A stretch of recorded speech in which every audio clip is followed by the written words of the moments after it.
Baik saudara, lintas langsung dari Johor hari ini membawakan berita mengenai inisiatif Majlis Bandaraya Johor Bahru dalam membendung penularan COVID-19 selain tinjauan pematuhan Perintah Kawalan Pergerakan di premis-premis. Berita penuh kita terus bersama rakan penyampai Nur Akila Arba'in. Silakan Akila. Terima kasih Dia.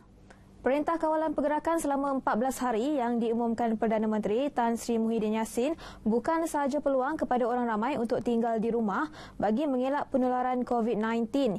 Ia juga kesempatan bagi beberapa pihak termasuk pihak berkuasa tempatan PBT menjalankan proses dekontaminasi di premis-premis. Majlis Bandaraya Johor Bahru MBJB misalnya melancarkan program dekontaminasi masjid di dalam kawasan pentadbirannya bermula semalam sebagai langkahnya hukuman COVID-19. 23 masjid dipilih bagi proses berkenaan yang dijangka berlangsung dalam tempoh kira-kira seminggu. Program turut mendapat kerjasama Kementerian Kesihatan dan pejabat kadi daerah.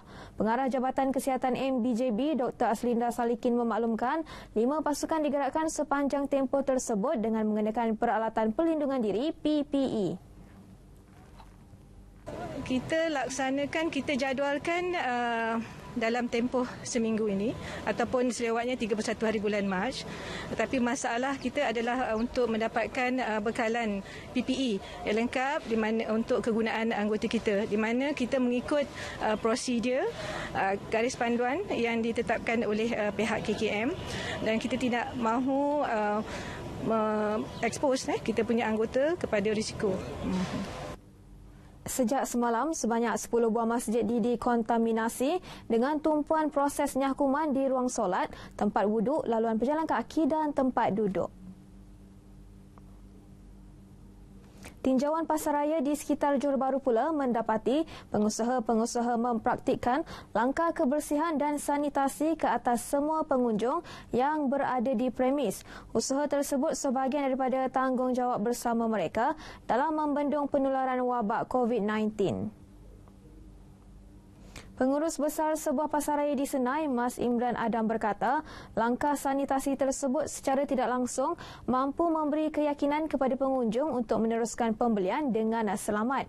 Ditanya mengenai bekalan barang keperluan harian, rata-rata pengusaha memaklumkan ia masih mencukupi walaupun berlaku pembelian panik baru-baru ini. Untuk pencegahannya, kami ada buat itulah. Ada pemeriksaan suhu pelanggan, kita ada bagi sanitizer. Jadi untuk di kaunter pembayaran tu kami menjarakkan 1 meter untuk setiap pelanggan. Di kaunter timbang sama kami ada letak line untuk pelanggan menjarakkan 1 meter di antara satu sama lain. Namanya kami peniaga macam ni, apapun itu arahan dari kerajaan, kami akan ikut aja. Yang penting usaha tetap jalan dan berdoa kan macam tu kan. Tapi alhamdulillah walaupun buat aturan tak boleh makan di kedai, alhamdulillah sambutan masih ada. Tapi memang kuranglah daripada hari biasa dia. Ikan cukup, bagian-bagian sayur cukup lah ada. Pengedar pun ada. Ada barang-barang supply ada. Semua cukup lah. Tapi terjejak sikit kerana apa? Terlalu orang buru-buru nak beli barang. Kerana panik betul.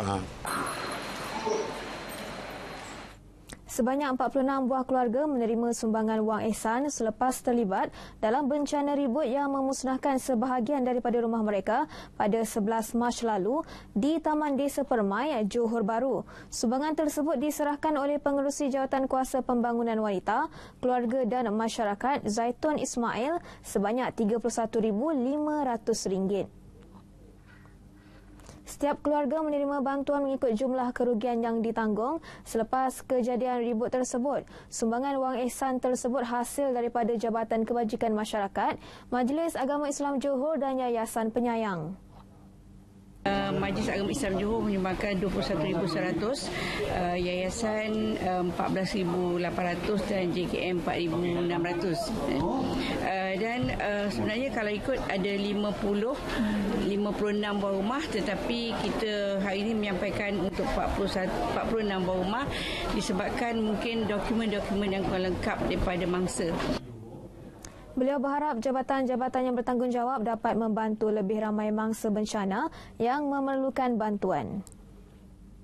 Sekian berita dari Johor petang ini, kembali semula kepada rakan di Angkasa Puri.